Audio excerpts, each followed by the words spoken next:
Welcome to the Productivity Show podcast, where we believe that you can get the important things done without having to sacrifice your health, family, things that matter to you.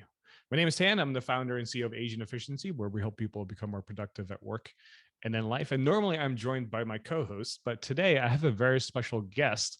His name is Josh Fonger. He is the CEO of WTS Enterprises, a business performance architect. He's an international business consultant, coach, and speaker. And he has the unique experience of personally helping hundreds of businesses grow simply using the WTS method. His specialty is taking stressed out entrepreneurs from working in their business to working on their business using systems so that profit and freedom can become a consistent mechanical reality. Josh, welcome to the show. Glad to be here, Tan. Hey, we've had you on, I would say 3 years ago now. So it's been a while, and it's great to see you here. And the one update we've added to the show is we ask our guests some of their favorite resources as of lately. We always ask them 3 things that just come to mind right away when it comes to just things that they found valuable, things that they find helpful, or things that they bought recently that they're really enjoying. So I'm curious to hear, what are your top 3 favorite resources as of lately? Yeah, and this kind of catches me off guard because I try to not, I'm more of a minimalist. I try to remove resources. So I've been removing apps, as in not using them, and removing resources as much as humanly possible. The only one that comes to mind is the one that we do as a family. It's on our phone. It's called Abide Meditation. So as a family, having a tradition to pray together, and that app has been really useful in getting us to pray together each evening and have a new scripture to do. So that for those who are Christian or religious, that would be a great recommendation because it keeps, we're going to be talking about systems here. It's a great system to get into. And so that's the only one that comes to my head right now. Awesome. We'll make sure to add a link to it here in the show notes. Speaking of minimization and eliminating stuff, I'm curious to hear what sparked this whole minimalist movement, this idea of eliminating stuff. I teach and train and coach people on the work the system method, and it's all about entrepreneurs and business leaders getting more efficient and more effective with their life. But every once in a while, you have to look in the mirror and look at your own life and say, wait a second. And it happened to me as I was teaching personal systems, which is one of our modules. And you're listing out all the things you do with your relationships and with your exercise and with your eating. And just reflecting on that with my wife and realizing, hey, you know what? A lot of these things I'm teaching, I'm slowly doing less and less of them. And it's part of our move to Kauai. We live in Hawaii right now, is refocusing on what is our life about, what's the purpose of our life, and therefore removing things that aren't taking us towards the ultimate end goals that we're trying to achieve. And the book and what we do is all about control. And what you want to do is you control what you do as opposed to having social media, the news, outside influences of the world telling you what to focus in on and what to be about, to make sure you're working from an inside out approach to deciding what that is. And after reflecting on that, realizing that I've got to make some changes. And the way to start, and my wife was instrumental in this, is elimination, right? Before you start filling up your day with new apps and new things to do and new workout regimens, it's about removing every single thing from your life that doesn't exactly fit. And you probably had this in one of your episodes, is we literally have unsubscribed from every single email that we get, even ones we like. Every newsletter, everything, unsubscribe from everything. And what you'll find is that those things you really need and want, you can always go back to later. And so that was the first step. And then you realize, wow, there's about 60 emails a day. Or 100 emails I don't really need to get. And that was what kicked it off. Did you ever have a sense of what people call FOMO, fear of missing out, as you were going through this transition? Yeah, and one of the things I think about ahead of time was this idea of the news. Like I literally have not watched or listened to any news in over a year, any news. But I'm talking to people like you every day. I'm talking to my clients, talking to my family. So I hear about the big things. I'm not totally out of the world. But in terms of fear of missing out, what I realized is I read this book by John Piper. It's called Don't Waste Your Life. And what I wanted to do was realize is that the thing that I'm missing out on are things that actually don't have any eternal value anyways. They don't actually have any long-term purpose. So I'm okay with missing out on those kind of things because it's going to give me the capacity to work on things that do have a lot more significant value. And it might not look like much from the outside, but from the inside, I think it's given me a lot more opportunity to make some strategic choices, and hopefully those will pay off in a big way for my family and my kids down the line. One of the things that got me excited for us to chat here again is the idea of systems thinking or applying systems in your business or in your personal life. And I know a lot of people who are listening here are maybe new to the idea of systems. Can you quickly explain like what system thinking is, what a system mindset is, or how people can apply the idea of a system in their personal life? Uh, Sure. Yeah, and I've got to put a plug in for Sam Carpenter's book, Work the System, of course. That's where all of these ideas generate this idea of seeing your world as a collection of systems and getting the systems mindset. You haven't heard of that? Check that out. And that's really the basis for it. And Sam and I, the author of the book, chat about this stuff every single day. And the premise is that the systems are happening already. So you don't need to create new systems. Your sleep wake system is happening, the way you eat is happening, the way you make a sales call is happening. Like these things that are going on through the day are systems. Now, some of them are really efficient, they're working great, some of them not so great. Some of them you have total control over and you're really refining, you're dialing in.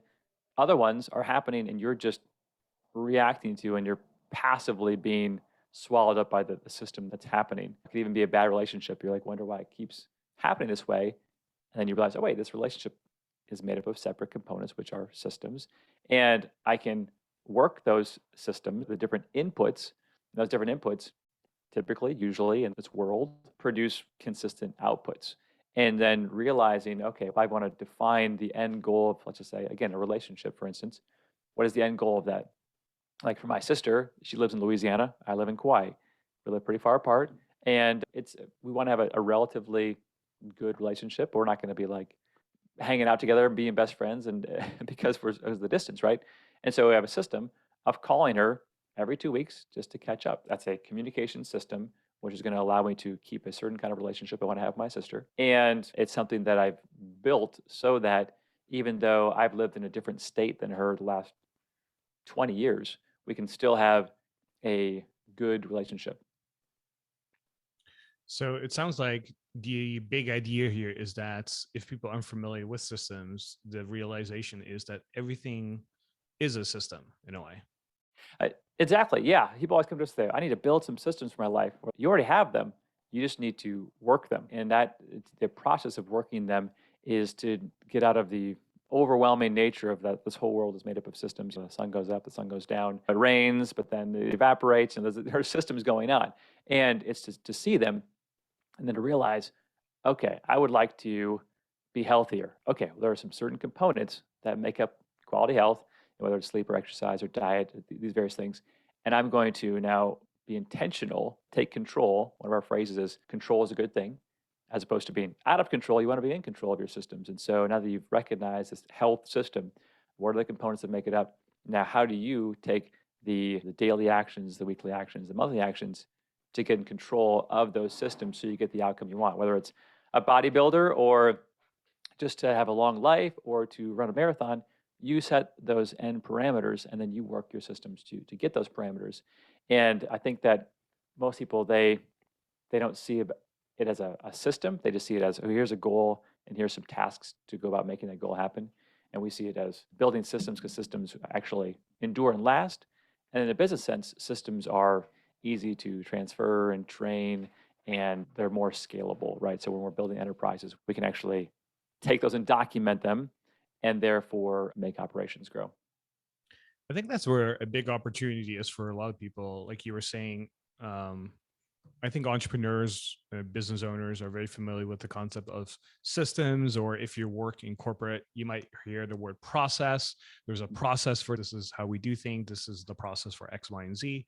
But then I feel like there's a disconnection for a lot of people between, okay, this is stuff happening at work. For some reason, it doesn't apply to my personal life because my personal life is not a system or a process, it's life.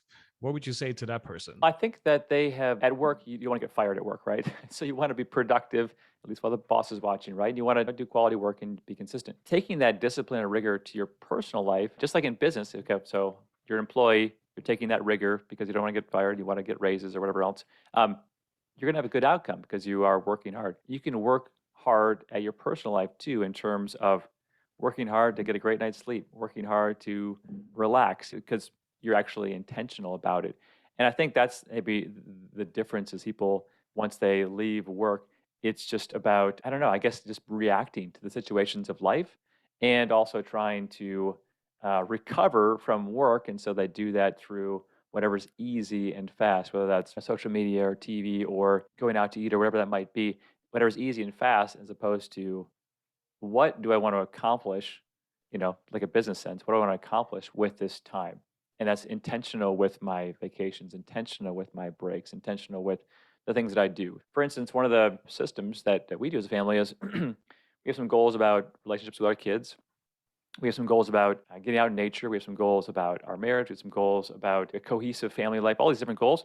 Well, there's a system, which is going for a walk with the family in the evening to talk and connect and get exercise. And so it kind of fulfills all of these different objectives in a repeatable system that's very simple to execute on. And whereas everyone else might just say, this person wants to watch this show, and this person wants to play this game, and this person wants to eat later, and this person. So instead, we say, no, as a family, here's a system we're going to build, and it's going to accomplish these goals.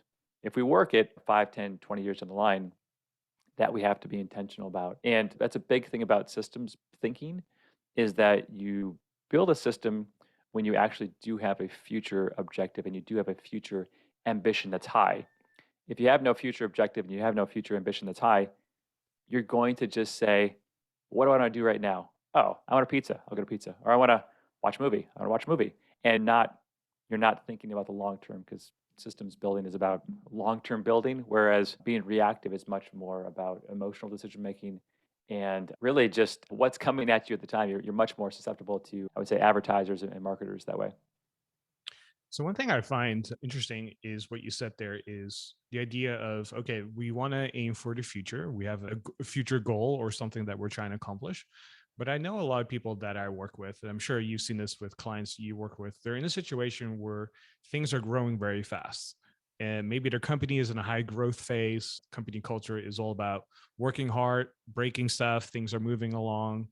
How can you apply the idea of like systems or systems thinking when you're in such an environment where things are moving so fast? Because it can almost feel like building a system or applying this whole idea of systems might be a waste of time because outcomes might change, things might change, or it might not be a good use of time right now because we're growing so fast. Have you ever been in that situation?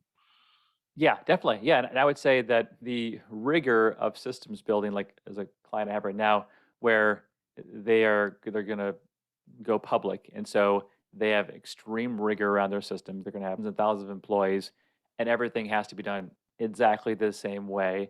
And they're not in that phase of business, right? They're not in the disruptive, break everything, innovate, try new things, experiment. They're in a we're going to dial this down to every single click and every single letter, which is great. If you're in a different phase of the business or you're employing a company like that, you're not in that phase, right? You're in the, like you said, experimental phase. And so you have to think about, I would say, don't negate the idea of building systems. I would think more about what ones can you build that are recurring. Maybe it's a recurring meeting, it's a recurring huddle, it's a recurring way of managing our projects, it's a recurring way of running experiments, it's a recurring way of running tests. And then you build that as opposed to documenting line by line how you do something, knowing that it might change tomorrow. In that case, you wouldn't document it, but you would say, okay, there's a part of our business. Let's just say it's making a sales call, but we have no idea what the best sales call is. Okay, we're gonna run 4 experiments. The key aspects of a sales call are getting the right phone number, greeting them, taking record of it, updating the file of what our close rate is, average transaction, and that's our system. Everyone go run with it, and next week we'll meet and see which of the experiments won. And at least you gave some framework. And I also say those people who are in those kind of environments, one of the ways we document processes is we call them process outlines. And so they have the core flow of how something goes fundamentally, and in this case, a sales call, but it doesn't have all the details in it so that you have enough wiggle room to make all the experiments you need to make, but you're not tied to every single specific step because you don't know the specific steps yet. This might be a client just talking with who they've got to do some research, get some pricing, build a proposal, So there's certain phases, but within each one of those phases, there's a lot of freedom to do a lot of things. And that's what you want to do is slowly build that scaffolding, slowly build in the structure so that over time you can make it tighter, and by tighter, more efficient. And one other quick thing is whenever you're in that kind of environment is don't think of systems as really big start to end things that you do over and over again because they change so often, but think of them as shorter time frames so they can be more discrete because there's going to be less variability and less experimentation within a tighter time frame, and therefore that's easier to work within instead of a larger time frame. Got it. Okay, that's really good to know because when it comes to studying and implementing systems, I think it takes a little bit of repetition, obviously, and work. And also, what I've heard you say is when you're trying to build and design a system, you have to have an outcome or a future in mind and then figure out ways to get there. So, as an example, I know a lot of our clients, what they're trying to do is after work, they try to do some extra studying. They're trying to advance their career. They maybe are studying for a certification or some sort of exam. I believe you guys are coming up or already have a certification program now for WTS. I would love to hear a little bit more about that, but also if someone is interested in, for example, getting into a certification like yours or any other certification, how would you advise somebody to build a system around that, like for studying, for getting to the outcome of succeeding at the certification? Mhm. Yeah, everyone's life's gonna be different, whether they have kids or they don't have kids or they're single or what their capacity is for energy. The people who are older naturally just have less energy to do these kind of things. And I think that the key way to be successful with after hours work for certifications is make sure those people in your personal life and your business life understand what time is sacred or is going to be set aside specifically for this and then stick to a routine. If you just say, I'm going to just do my studies when I have the time, you'll never do it because you already filled up that time before. And so you're used to or comfortable doing something. The same with those around you. So you really have to be specific, whether it's going to be 6 a.m. to 7 a.m. or during your lunch break, or you're going to leave work early each day and tell your boss, and then you're going to work for an hour from 4 to 5 each day, or you're going to tell your spouse, hey, we're going to put the kids to bed early, and then from 8 p.m. to 9 p.m. every night is going to be my time of doing this. Whatever it is, you have to just be really specific and strategic. And if it's difficult, high, complex, and difficult work, you're going to want to schedule that time for your biological prime time when you actually do have the energy to focus on if it's very difficult. If it's more of a passive certification where you're just watching videos and just making sure that you at least watch the video, then you could do it during your biological low time. So it depends on the intensity of the certification as well as when you'd want to schedule those things in. But yeah, with our certification, the key idea there is that, and it does take quite a bit of work and we don't select everybody, is that we want people who want to actually make a career out of helping business owners systemize their business. And so that's a big commitment, right? You've got at least 25 hours of training you've got to go through, and then there's a bunch of work you have to complete. But once you're done, we are literally entrusting you with clients. We're literally giving you work, and you can get out there and make a really good career of it, of actually doing what I do, which is coaching, consulting, putting on events, and ultimately helping business owners go from working in the business to on the business to owning a business that's a self-managing company built on documented systems. So it's really fun, rewarding work, but you've got to invest, right? You've got to invest in terms of wanting to make that happen. So anyone who is doing that late night or early morning work, I can certainly relate. That's what I did when I was getting my MBA, was working full time and then going to school full time. And it is, I don't know, it's awful. It can be awful, but it can be worth it, right? So if you have an end goal in mind and there's a clear purpose for doing it, then anybody can put in a couple of years as long as everyone around them is supportive and understands why.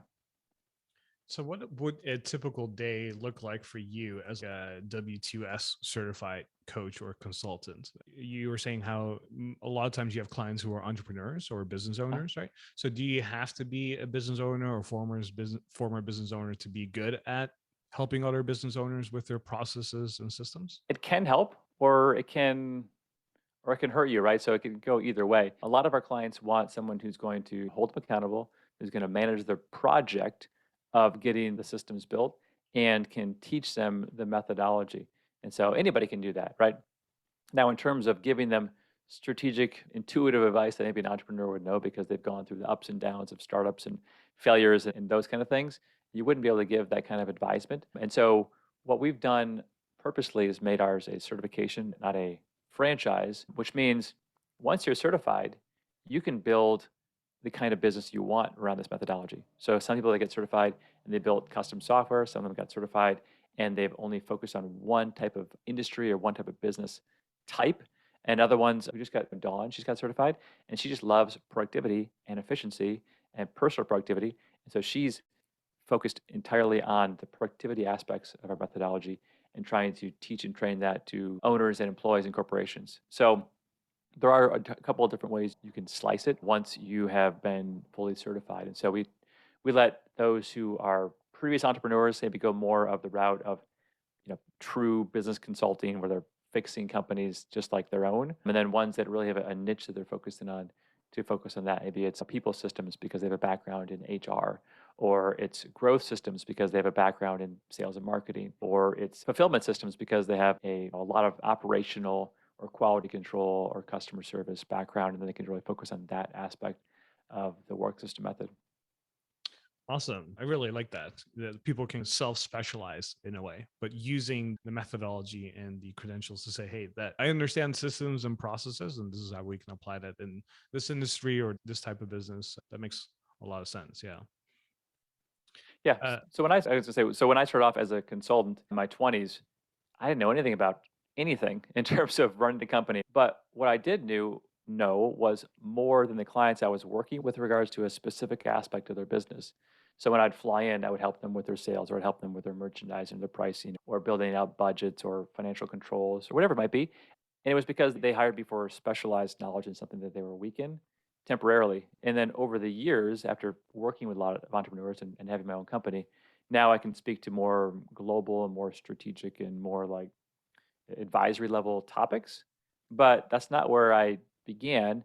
And I think a lot of people who are getting started in consulting, they are afraid of getting started because they don't have all of the knowledge. And the thing is, no one does when they start. They just have to start with what they have. And if they have more knowledge than the person that they're working with, then they can really help that person and then they can grow through their profession. And I would say it's been an amazing ride. So that's why I wouldn't want someone to be afraid. I don't know enough yet. That's what we're around for, is to help coach you and train you and mentor you along the way. So you mentioned before we start recording, when we're talking about this, that you've helped over probably 1,000 people at this point now over your career. So I'm curious to hear, what are some of the things you've learned along the way from just coaching 1,000 people? One thing I learned is that the ones who have the most success also have the highest ambition, right? So the ones who really like they won't settle for anything less than a certain dollar amount or a certain quantity of freedom or a certain size of business. Like this is going to happen no matter what, and they're very driven. They're really easy clients to work with because they actually do the work and they get there. And the ones who are okay with the status quo, they're okay with staying comfortable, they're okay with where they're at. No amount of training, coaching, resources, templates, tools, you name it, you're not going to be able to make nearly the kind of impact, right? And so it really has to come from their internal ambition, their internal drive. And big on the beginning of our programs, really making sure what are the reasons why you want to do this in terms of, because it's going to be hard, right? Change is always hard. So what are the things you're going to do with the additional time, the additional money, the additional influence, the additional growth in your business? What are you going to actually do with it? And why does it matter? And if they don't really have any compelling things, they're just like, well, it'd be nice to grow the company. They're probably not going to go very far. And as a coach and consultant, you can get really frustrated because you could say, I gave them the best advice. I told them exactly how to do it, and they didn't do anything. So what am I doing wrong? And I've realized that it's much more of a head game. So even if you can get the training, the structure, and the systems in place, you do have to connect with people and understand their why and make sure it's important. And I think that's a big thing for anybody who's stayed stuck for a while in their life, because I'm sure anyone who's watching this show has got tons of head knowledge. They've read the productivity books, they've listened to it, and so they have to decide, why am I not achieving this? And it probably is because they're content where they are, right? You're going to stay wherever you're content.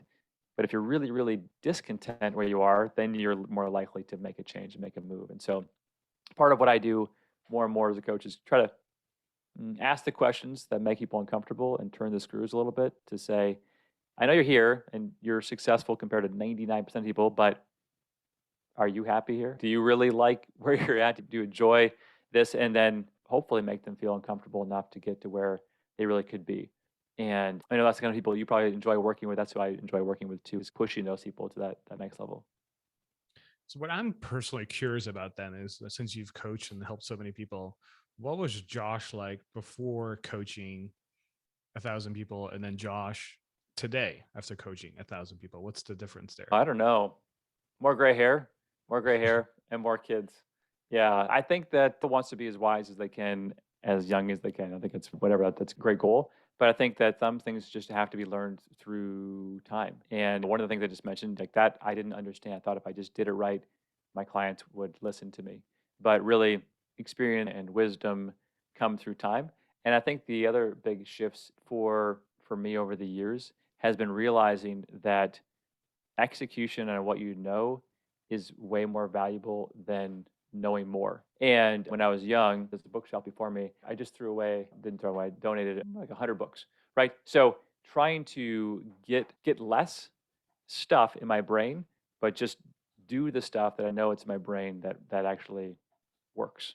So that's been probably the biggest shift. So I used to be constantly listening to books on tape, constantly reading books, constantly studying things like all the time, nonstop, thinking that if I just knew more, then we could solve this problem.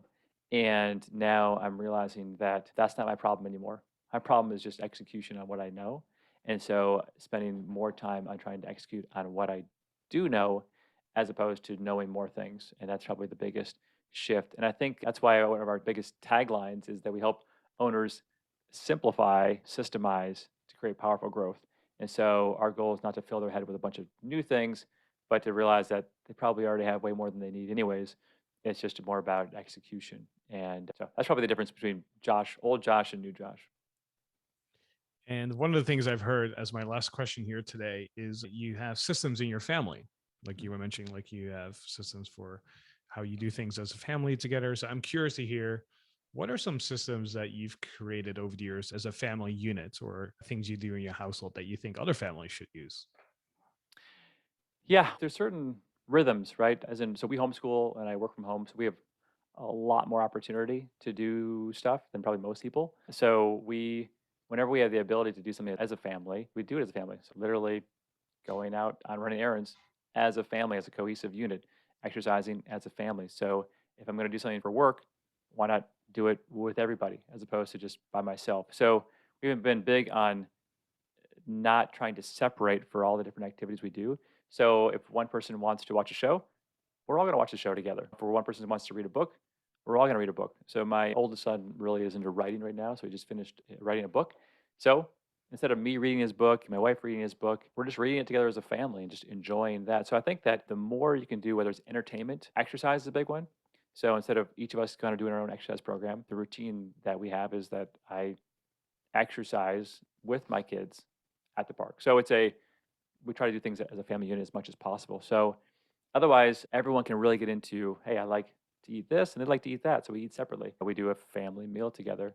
In the morning, if we read the Bible in the morning. So instead of each person going to read the Bible separately, which we do, we're going to do it together and we'll pray together. If everyone likes to, we sing praise songs at night, usually in the evenings.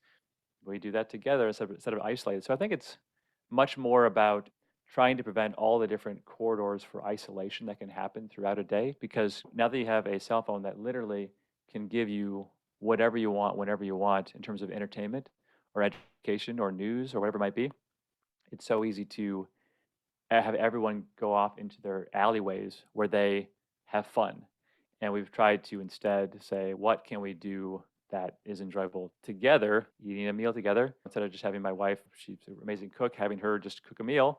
It's, hey, we're all going to help cook a meal. What could be more valuable than spending that time learning a skill from my younger kids and being a part of that? And I can't say it's the most efficient way to live a life, but it's the richer way to do it. So we used to be in a rush to get things done efficiently to then go do something else fun. Right now, let's actually do things and try to have more meaning in the things we do, which might mean they take longer. And it might mean that we don't get to do as many things, but the things we're doing, we get to do them well. Like mealtime is actually done well because it involves preparing a meal together, eating it together, reading a story together, and then actually exercising together. So I think that's part of what we're trying to instill in terms of systems, and I think it has really slowed down our life. Again, we live in Hawaii right now, so that's been a big part of our shift is just slowing down, being meaningful with what we do. And it might look really weird, probably sounds really weird to 99% of the audience right now, but it's allowed us to again focus on what we think is most important and do it in a collective. We are on the productivity show, so when it comes to people who do a little bit things out of the norm, I think we're on the right show here because everyone is always seeking to do better and do things more effectively, and also at the end of the day live a happier life as well. And I know, Josh, I know that you're a big believer of just like making small tweaks over time done consistently will lead to growth and changes. So does your family also have a retrospective or something, or do you or your wife have a daily meeting or a weekly meeting where you talk about stuff and kind of like look for improvements? Is that a thing at all? Yeah, we talk about this stuff every single day. So I think that we don't, and we also during our anniversary, we always look back in the last year and see what we've done. So that's a wedding anniversary kind of a thing.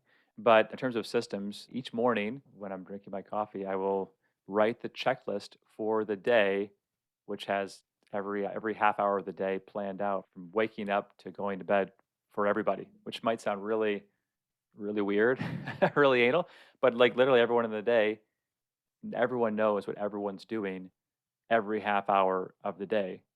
So we can always be tweaking, combining, batching, segmenting, because we're living in the same unit, this house, during the course of the day. So how do we make the most of those times and not let them get wasted? And just gonna do whatever I want this half. But what's the most effective way to use that, knowing everyone else's schedule? And so the printer actually broke this morning, so I was frustrated. But anyways, barring a printer breaking, everyone has the schedule for the day, and everyone has input. And everyone can collaborate on it, but then we can have the most efficient, most effective, the best day yet. And then we live at night. Okay, how do we make tomorrow better? Okay, maybe we'll add this. We'll do less of this. We'll combine this. And I think making a plan for the day. Most people plan for their work day, but then their personal life isn't planned out. And we try to make the most of each of those minutes because that's all you have, right? And that's what we do. And we're super big believers in going to bed really early because we know that we always make really smart and effective decisions early in the morning. So whether that's getting up at 5 or 4, we're the earlier the better, which means bedtime's 8:30 at night, 9. Love it, Josh. I really appreciate you sharing everything here about systems and how you run your family and how you help people. Where should people go to find more about you, your certification program, and everything else you're up to? Sure. Yeah. There's two places to go, which I know is confusing people. But if there's a video for this, I'd get this book, workthesystem.com. That's Sam Carpenter's book. And he really goes deep into systems thinking. I think it's a great spot to go. And people are actually interested in working with me, coaching, consulting, getting certified. I go to WTSenterprises.com, just like it sounds, WTSenterprises.com. And that's where we have our resources. And that's where we actually help people get certified or coached. Amazing. Thank you so much, Josh, for being on here today. We'll have links to everything here in the show notes as well. And I hope everyone that listened enjoyed it. And we'll see you next Productive Monday.